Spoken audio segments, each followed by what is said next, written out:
Shalom y bienvenidos a Vía Haftaj Israel, una frase hebrea que significa amarás a Israel. Esperamos que se queden con nosotros durante los próximos 30 minutos, ya que nuestro maestro, el Dr. Baruch, nos compartirá una enseñanza expositiva de la Biblia.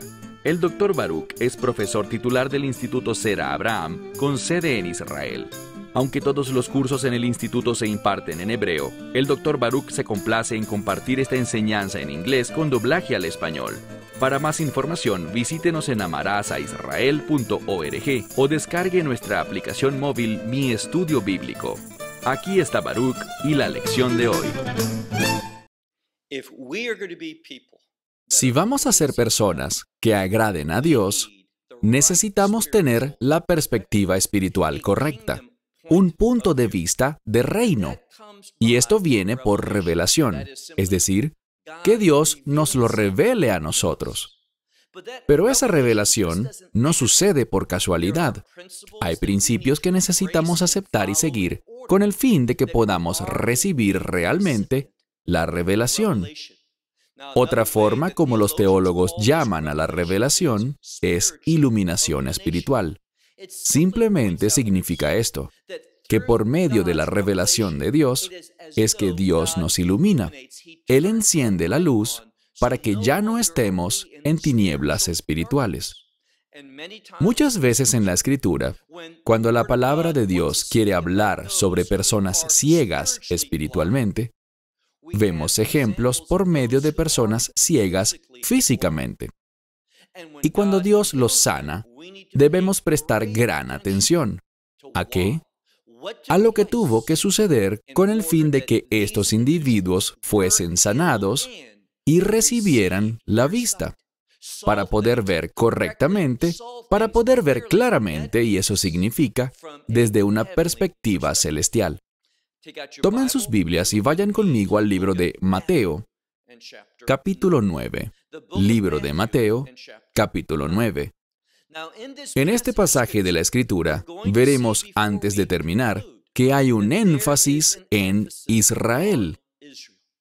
Y aquel que está ciego realmente es Israel desde una perspectiva espiritual.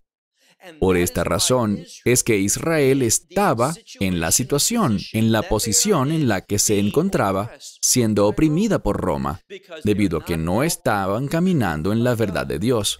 Por el contrario, estaban caminando en oscuridad espiritual, y quizás tú te encuentres como Israel, en oscuridad, no viendo las cosas desde una perspectiva de reino.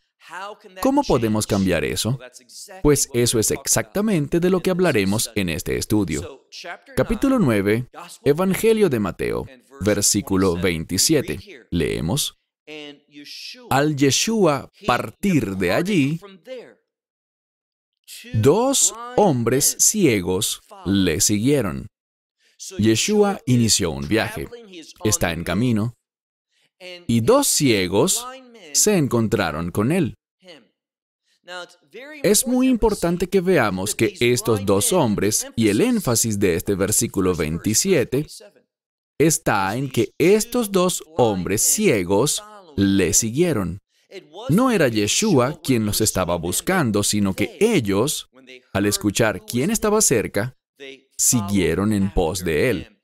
Y noten lo que dice el verso que ellos hacían. Estaban gritando, diciendo algo. La primera palabra escrita aquí, gritando, demuestra desesperación. Y esto es lo que debemos ver. Estos 2 hombres eran ciegos, pero no eran tontos. Ellos entendían un principio bíblico fundamental. ¿A qué principio me refiero? Lo veremos en un momento. Porque ellos estaban gritando, demostrando su dependencia total en el Mesías. Y noten lo que decían: ten misericordia de nosotros. Primero y principal, ellos reconocían algo. Reconocían su absoluta dependencia, su necesidad por la misericordia de Dios. Así que te pregunto, ¿reconoces tú esa necesidad en tu vida por la misericordia de Dios? Si no eres receptor de la misericordia de Dios, nada bueno desde un punto de vista eterno, sucederá en tu vida. Quizás pase algo que te haga sentir feliz y luego otra situación te brinde una alegría temporal. Pero todas esas cosas se desvanecerán, se completarán y terminarán. ¿Y luego qué? Debemos buscar las cosas que tienen consecuencias de reino, es decir, que tienen resultados eternos. Solo de ese modo seremos personas que podrán disfrutar una verdadera intimidad con Dios. La misericordia nos atrae hacia Dios. Y noten algo más. Estos dos individuos no solo están gritando, «Ten misericordia de nosotros», y óyelo bien, de nosotros. ¿Qué me gusta de eso? Si yo hubiese estado allí, probablemente habría dicho, «Dios, ten misericordia de mí». Ven, tendemos a pensar en primer lugar en nosotros mismos. Pero una verdad fundamental en la palabra de Dios es, ama a tu prójimo como a ti mismo. Estos hombres puede que sean ciegos, que no puedan ver las cosas físicamente, pero ellos tenían una visión espiritual y clamaban, «Ten misericordia de nosotros». Y noten cómo llamaron a Yeshua. Lo llamaron Hijo de David. Ese término Hijo de David deriva de una promesa de pacto que Dios hizo con el rey David, con respecto a un hijo, un descendiente, que gobernaría para siempre sobre el trono de David. Por lo tanto, estos dos ciegos tenían visión espiritual, supieron reconocer su necesidad de misericordia, y cuando hacemos eso, tomamos buenas decisiones. Cuando entendemos que necesitamos la gracia de Dios, su misericordia, perdón y amor, que en última instancia dependemos de Él para todas las cosas, eso nos pone en una posición en la que podemos recibir iluminación espiritual y conocer la verdad. ¿Y qué verdad conocieron ellos? Ellos supieron que Yeshua, este Jesús de Nazaret, ellos supieron que Él era el Mesías. Así que gritaron, «Ten misericordia, sé misericordioso con nosotros, Hijo de David». De esta manera concluye este versículo, pero mira el siguiente, el verso 28. Noten la falta de respuesta por parte de Yeshua. Él no hace nada, de hecho, todo lo que dice aquí es que Él se fue a su casa.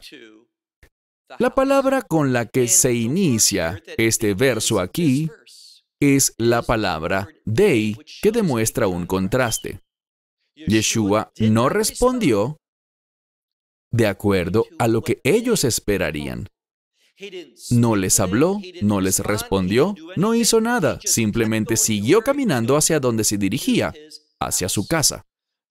Para muchas personas, eso habría sido todo.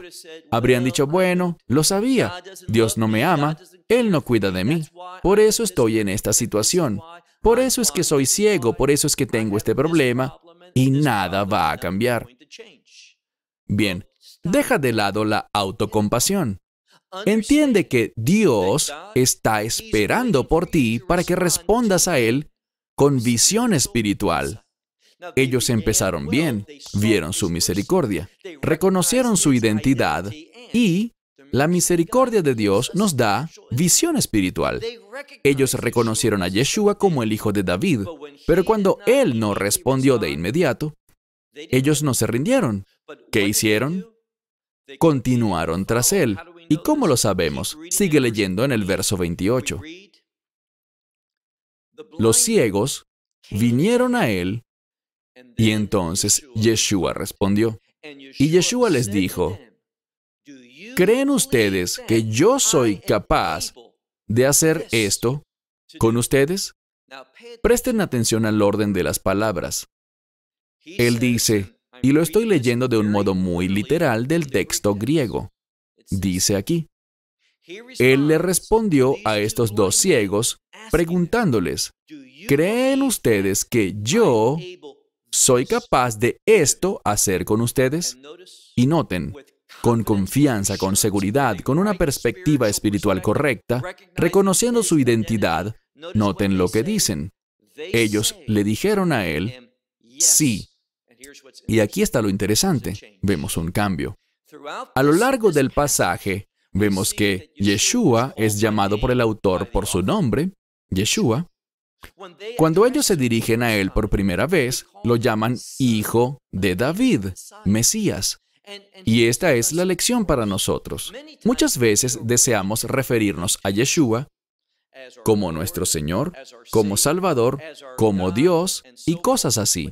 Pero la pregunta es, ¿estamos dispuestos a verdaderamente referirnos a Él, no solo de palabra, sino de obras, reconociendo su señorío? Es lo que vemos aquí. Ellos lo llaman Señor y vamos a ver que ellos son individuos que efectivamente quieren servirle, someterse a Él.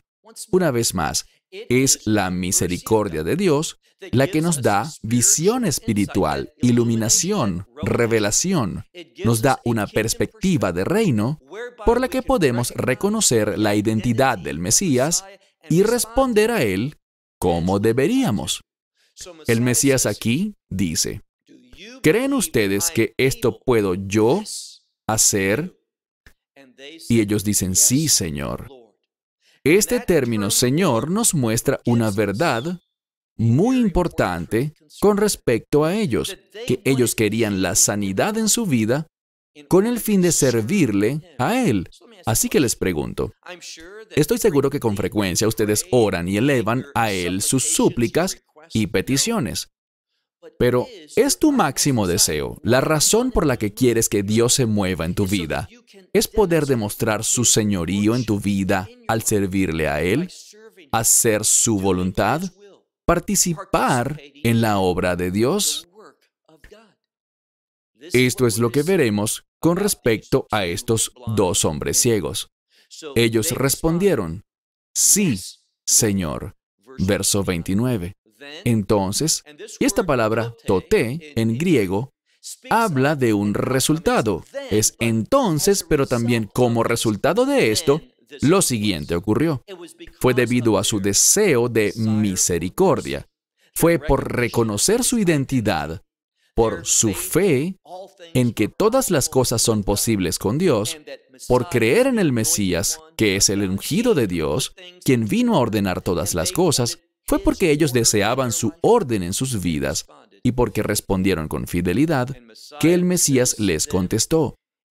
En el verso 29, tocó sus ojos y dijo, de acuerdo con su fe, les sea hecho a ustedes. Bien, vemos aquí una relación entre la fe y el mover, el resultado, la provisión de Dios en sus vidas. ¿Entiende algo? Esto no significa, como algunos enseñan, que si yo tengo una gran fe, tendré una gran riqueza, o que si tengo una gran fe, lo que sea que yo quiera, Él lo hará. Mis deseos no tienen nada que ver con la fe. Se trata de la voluntad de Dios. Y el punto es este. Cuando yo demuestro, actúo en fe, ¿qué sucederá? Dios se moverá poderosamente para cumplir su voluntad en mi vida, de modo que yo pueda cumplir sus propósitos, hacer las cosas desde su punto de vista y producir lo que Él desea. Aquí está el problema. Con mucha frecuencia, las personas están más preocupadas por sus deseos que por los deseos de Dios. Y sus oraciones, sus creencias, su supuesta fe, siempre gira alrededor de sí mismos, motivadas por sus propios deseos, para luego agradecer a Dios, alabarle y responder con acciones de gracias. Pero eso no es fe. Eso no es lo que vemos que enseñaron los profetas, ni tampoco enseñó eso ni Moisés, ni ninguno de los apóstoles, ni el propio Mesías. La verdad espiritual, la fe que agrada a Dios, siempre tiene que ver con los planes de Dios. Él tocó sus ojos y les dijo, que sea hecho con ustedes como ustedes han creído. ¿De acuerdo a qué? Dice aquí. De acuerdo con su fe. Leamos ahora el verso 30. Los ojos de ellos fueron abiertos. Ellos recibieron ese milagro. Entonces, sus ojos fueron abiertos. Y noten lo que pasa en la mitad del verso 30. Él les dio un mandamiento. Esta palabra significa instruir a alguien, encargarle a alguien, ordenar, dar una orden a alguien sobre lo que debe hacer. Como lo haría un soldado de mayor rango, como un oficial del ejército le ordenaría a un soldado raso. Y noten que esto es algo que vemos con mucha frecuencia en las Escrituras. Y de eso es de lo que estoy hablando. En la Biblia, cuando Dios se mueve en la vida de alguien, cuando ellos reciben una respuesta a sus oraciones, cualquiera que sea, casi sin excepción, lo que ocurre es esto. Después de responder su oración, Dios les da una orden para ver si ellos serán obedientes. Así que entiende que cuando Dios se mueve en tu vida, cuando Dios hace algo por ti, tú necesitas esperar una orden del Rey, una instrucción sobre qué hacer. Y luego debes hacer exactamente eso. Cuando Dios se mueve en tu vida, cuando recibes su misericordia, su iluminación espiritual, su provisión, lo que sea que haga por ti, esto debe producir obediencia en tu vida hacia las órdenes de Dios. Leemos que Él les ordenó, les instruyó, les dio el encargo de hacer algo. ¿De qué se trata? Les instruyó a ellos, este es Yeshua, diciéndoles, miren que nadie sepa esto. Miren que no den a conocer esto que sucedió a nadie. ¿Por qué les daría esta orden? Para responder esta pregunta necesitamos volver a un versículo anterior, el primero con el que empezamos el estudio de hoy, versículo 27. Cuando leímos allí que estos dos hombres llamaron a Yeshua, al Señor, como el Hijo de David. Ya hemos estudiado anteriormente que de acuerdo a la idiosincrasia judía, el judaísmo enseña, y es algo incorrecto, que existen dos Mesías, pero nosotros conocemos la verdad. Hay un solo Mesías que vendría dos veces y que tiene dos obras que hacer, relacionadas pero diferentes. Cuando hablamos de su primera venida, su rol fue de siervo sufriente, y en el judaísmo se le considera esta fase como la del Mesías hijo de José. ¿Por qué? José descendió a Egipto, sufrió, y sus hermanos no lo reconocieron. Y cuando el Mesías regrese, cuando venga por segunda vez, con el fin de establecer el reino, vendrá como rey. Él siempre ha sido rey de reyes y señor de señores, pero la primera vez vino en humildad. Pero cuando venga por segunda vez, vendrá a traer juicio. Y ese juicio ordenará todas las cosas para establecer el reino, y Él es el rey de ese reino. Aquí está el problema. El Mesías, tras sanar a estos dos hombres, verás, la sanidad de los ciegos constituía, y no te lo pierdas, constituía una señal profética sobre su identidad mesiánica. Y él sabía que en su mayoría, la comunidad judía estaba esperando a un rey que gobernara. Ellos estaban esperando porque el Hijo de David los librara de la ocupación romana, ese imperio maligno. Pero a eso no fue a lo que vino el Mesías la primera vez. Él vino para morir en el madero, pagando el precio por tus pecados y mis pecados, para que podamos ser liberados de las ataduras del pecado y así poder caminar en obediencia a su voluntad. Y esta era su enseñanza. Estos ciegos lo conocieron como el Hijo de David y él les dijo, no le cuenten esto a nadie. Literalmente, miren que nada con respecto a esto sea conocido por nadie. Pero miren el verso 31. ¿Qué hicieron ellos? La Escritura nos está enseñando algo. No es que ellos sean desobedientes, sino que ellos, basado en lo que Él hizo en sus vidas, ellos no fueron capaces de contenerse. Simplemente tenían que contarlo. Y vemos muchos ejemplos de esto en las Escrituras, en los Evangelios, en los que el Mesías les decía, «Shh, no dejen que nadie sepa que soy el hijo de David». ¿Por qué? Porque Él estaba allí para cumplir la obra del hijo de José, Mesías ben Yosef, para entregar su vida y no para establecer su reino hace 2000 años. A eso es a lo que regresará. Entonces dice, «Shh». Pero ellos no pudieron contenerse. Simplemente tenían que contárselo a todo el mundo, lo que Él había hecho por ellos. Miren el versículo 31. Leemos aquí.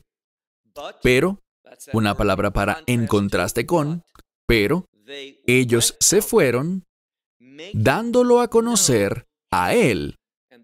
Esto es enfático. Ellos empezaron a hacerle saber a la gente sobre Él, y noten lo que dice, por toda aquella tierra. Vaya que tenían un ministerio, ¿no es así?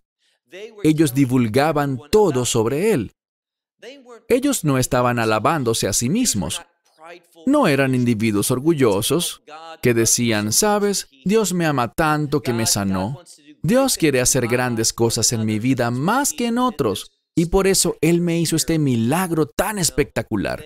No. Ellos le hablaban a la gente sobre Él. Y esto nos habla simplemente de cuál es el resultado natural de recibir un toque del Señor, un toque sanador. Y estoy hablando de la salvación, de recibir su misericordia y el perdón de los pecados. Si realmente lo has experimentado, no podrás evitar el darlo a conocer a otros, no solo en tu hogar o en tu comunidad, sino que noten que ellos lo hicieron por toda aquella tierra. Avancemos ahora al verso 32. Leemos que ellos salieron, es decir, ellos, Él y los discípulos salieron de ese lugar, y he aquí, palabra importante, he aquí, le trajeron a un hombre que era mudo. No podía hablar ni escuchar. ¿Y por qué no podía hablar ni escuchar? ¿Por qué estaba mudo? Muy sencillo. Porque estaba poseído por demonios. Y noten inmediatamente lo que dice la Escritura. Este que estaba poseído por demonios, leemos en el verso 33, que expulsando al demonio, este mudo habló. Y todas las muchedumbres. No está hablando de un grupo pequeño o de una sola muchedumbre, sino que está en plural. Todas las muchedumbres. Habría un gran número de personas. Y lo que se supone que concluyamos es esto. Esos dos que eran ciegos le hablaron a todo el mundo, y gente de todas partes se acercó porque sabían algo. Si Él realmente es el Mesías, no solo sanará a los ciegos, sino que a los sordos y a muchos otros. Él causará que el lisiado salte y liberará a los cautivos. Todo esto es profecía mesiánica. Así que aquí, en este texto, leemos que Él expulsó al demonio de este mudo, y éste empezó a hablar, y las muchedumbres se maravillaron diciendo, «Nunca». Y el término siguiente habla sobre una manifestación. Nunca ha habido una manifestación así en Israel. Bien, esta palabra es importante. Esta palabra para manifestación es una palabra que habla de algo que aparece, algo que se hace visible. Recuerden el contexto. Empezamos con dos hombres ciegos, y ahora estos dos ciegos ven. Este sordomudo habla, y las multitudes están impresionadas, maravilladas, porque nada como esto en Israel había sucedido antes. Una prueba muy convincente. Estos dos ciegos eran ciegos, pero ahora ven. Pero vamos a ver ahora un grupo de personas que sí podía ver físicamente, pero estaban ciegos espiritualmente. ¿De quiénes hablo? Verso 34. Pero toda la comunidad se maravilló, pero en contraste con ellos, los fariseos decían, por el príncipe de los demonios, él echa fuera demonios. ¿Por qué decían eso? Simplemente porque ellos no querían servir a Dios. No estaban interesados en la verdad espiritual. Ellos no estaban interesados en participar en las cosas de Dios. ¿Por qué? Porque estaban espiritualmente ciegos. Y cuando tú eres ciego espiritualmente, no estarás interesado en las cosas de Dios. De hecho, tú hablarás en contra de estas cosas. Avancemos al verso 35. Y Yeshua recorría todas las ciudades y villas enseñando. Enseñando significa trayendo revelación, brindando iluminación espiritual. Enseñando en sus sinagogas. ¿Y qué hacía él? La Escritura dice que él estaba proclamando el evangelio del reino. Y sanó a todos los enfermos, toda enfermedad y toda dolencia entre el pueblo. Y aquí dice, al ver a las multitudes, tuvo compasión de ellas porque estaban desamparadas, estaban dispersas, es decir, no estaban donde deberían estar. Habían sido removidas de su lugar apropiado y eran como ovejas que no tienen pastor. Eso es muy triste. Recuerden que el énfasis aquí está sobre Israel. Vamos a ver con claridad en la palabra de Dios que el Mesías, de una manera única, vino a ministrar a las ovejas perdidas de la casa de Israel. Y bajo el liderazgo de los fariseos, el pueblo, Israel, era como una oveja, pero una oveja desamparada, dispersa en los pastos, en pastos equivocados, en lugares de peligro. ¿Y por qué llegaron allí? Porque andaban solas. No tenían pastor. Y yo te digo hoy que si Yeshua no es el Señor de tu vida, tú andarás espiritualmente ciego. No podrás tomar decisiones de reino y andarás espiritualmente desamparado, derrotado. Te encontrarás en una posición en la que Dios no quiere que estés y por lo tanto no serás capaz de hacer las cosas que Dios quiere que hagas. Sé sabio espiritualmente. Ten su iluminación espiritual. Ve las cosas desde una perspectiva de reino. Sométete a la verdad de Dios y te sorprenderás de cómo Dios te mueve y te dirige hacia buenos pastos, donde Él manifestará verdaderamente su liderazgo en tu vida. Esperamos que te hayas edificado con el mensaje de hoy y lo compartas con otros. Te invitamos a seguir nuestros estudios cada semana por este canal y por el portal de YouTube de Amarás a Israel. También puedes descargar nuestra aplicación móvil gratuita, Mi Estudio Bíblico. Finalmente, para obtener más información sobre nosotros, visita nuestra web amarasaisrael.org, donde encontrarás otras conferencias de Baruch en audio, video y texto. Hasta el próximo programa. Que el Señor te bendiga en Yeshua HaMashiach, Jesús el Mesías, mientras caminas con Él. Shalom desde Israel.